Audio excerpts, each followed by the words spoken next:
Hello and welcome back to my channel. This is Aisha's Tech Room, and today I want to talk to you about how to succeed fast in a new role in tech or in a new company.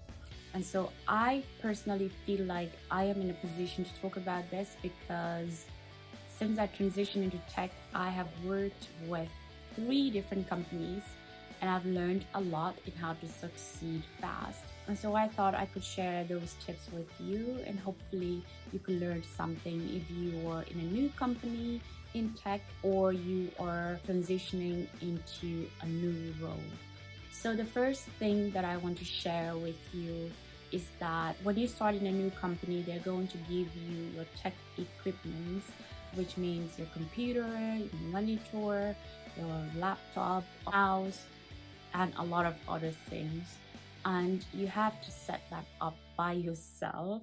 And so take your time, fix everything as you should. Hopefully it shouldn't be difficult for you to fix them, but if you have any issues that are not clear, make sure you ask your colleagues to help you out. The next thing that I would like to share with you is the checklist that you'll be given. I don't know, sometimes you're given this, sometimes you are not, but usually you work in a big tech company or a small tech company, you're normally given a checklist. And what is a checklist? Some of the things that you need to succeed in your first week, second, or sometimes even a month. And so they put all these things that you need to do. What are some of the meetings that you need to have? Who is your point of contact? What courses you need to do to be able to do your job? What documentations you need to access? What are some of the logins that you need to have? What I would advise is to make sure you read the checklist from top to bottom, understand what's expected of you, and make sure you do it. For me personally, when I get those checklists, like I said, I just read through everything and make sure I do everything that is asked of me. That's not the only thing that I do. I also try to meet deadlines. So if there's a thing that on the checklist that says it should be done in a month, I'll make sure that is done in a month. And if you work in a company that does not give you a checklist of things that you need to do in your first 2 weeks or in a month or so, make sure you talk to either your mentor, because usually in tech companies, they give you a mentor that you work with in your new role, or talk to your direct manager if you have questions of things that you are not sure about. That's going to help you as well. So another thing that I would like to share with you is to read about the company's culture, the company's policy. So there are companies that have a whole lot of documentation about how they work, what are their policies, their vision, and everything. This is not only going to help you to understand how the company works, it is also going to help you to relate to other employees or your colleagues at work. It's also going to help you to engage in conversations about the company. And of course, if there are things that happen to you that's probably not okay as part of the company's policy, then you know. But if you don't read about the company's culture and the policies that they have, then you are in a company where you are missing a whole lot of information. And so to me, it's very important for you to read that documentation. In fact, read it the first week that you are there, because I feel like that's very important. So when you go through the checklist and maybe you are part of a project now and you read about everything, or you are already assigning a bug ticket or something in your first task, it's quite important for you to try to implement that task based on your expertise from your previous job and your background and all that, to implement that first task, because that's your first task, right? For me, the first thing I do, I change it to in progress, depending on what collaboration tool that you're working with, and then I start working on it. I make sure I read the instructions as expected and understand it fully, because this is my first task and I'm super excited about it, but also it's very overwhelming because you're like, oh, I don't want to make any mistakes. I want to be able to prove that I am good at this job. But let's say you're trying to solve the problem and it's a bit hard for you and you don't understand some of the things. It could be either the way they word, sometimes the way the syntax are, whatever. If you don't understand something, usually if you're new, people are willing to help you succeed and just try to show you things, at least in the companies that I worked with, because you don't want to be in the job for too long and you don't understand things, and then you'll be going to people every now and then asking them questions. The earlier you ask, the better, so you are clear about things. And that brings me to another topic, which is collaboration. Even though you are someone, and when I say collaboration, I mean collaboration with the team.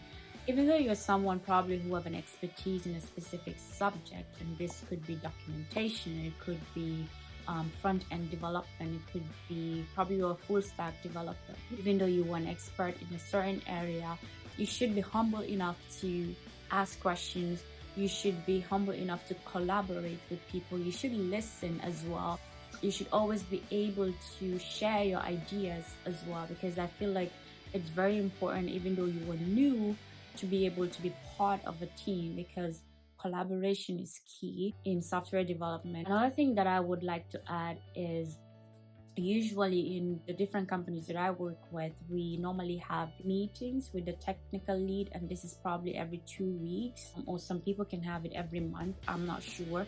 But what I would like to add on that is, if you have your meetings with your technical lead, and in those kind of meetings for the first time as a new employee, they want to explain to you how that meeting works, what are some of the things that they do, and how the workload is, how the project works, and how the team operates and stuff like that. What I normally do is I always ask the team lead what their expectations are.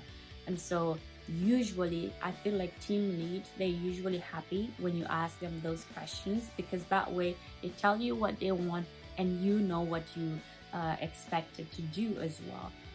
So be open, don't be afraid, even though you are a new person in that company. Another thing that I would like to add is, if you're new in a company, sometimes I feel like you should be more an observer. I know I said before that you should contribute and all that, but I feel like you should be more an observer. When you're new in a company, obviously you go out for these coffee breaks or lunch or breakfast, you name it. They are quite important. Why am I saying they're important? This is where you talk about from what projects your team members are working on to how you spend your weekends or what your hobbies are. So if you're new, don't be this person that just sit in front of their computer and not engage with other team members. That's when people think you're not a person who like to be around the team members and you're not open and stuff like that. That being said, I think also, even though you try to engage and connect with your team members, it is very important for you to be your authentic self. I know sometimes people try to hold themselves back because they're trying to fit in. It's very important for you to be yourself. I mean, your authentic self. If you are your authentic self, that way you are going to be able to deliver as expected of you. Okay, so I will just add these last things that are not major, but they are quite helpful. When you come in, say good morning to everybody. When you are leaving, say goodbye to everybody. Depending on where you come from, this might differ from country to country and company to company, but where I live in Sweden, that is quite important to do, because that helps people to know when you're leaving and when you're around as well. Another thing that I would like to add, that's also like a side note, please, please, please do not engage in any gossip. Gossips are not good. So if you are in a company where people are sitting down and talking about other colleagues, just listen, don't say anything because you are new, and don't be rude, but don't add anything to the conversation because you don't want to be part of gossiping about other people. So do not do it, okay? Do not. So yeah, those are the things that I think I have for you about how to succeed fast in a new company or in a new role in tech. I hope this helps. Thank you so much for watching, and I will see you again in my next video.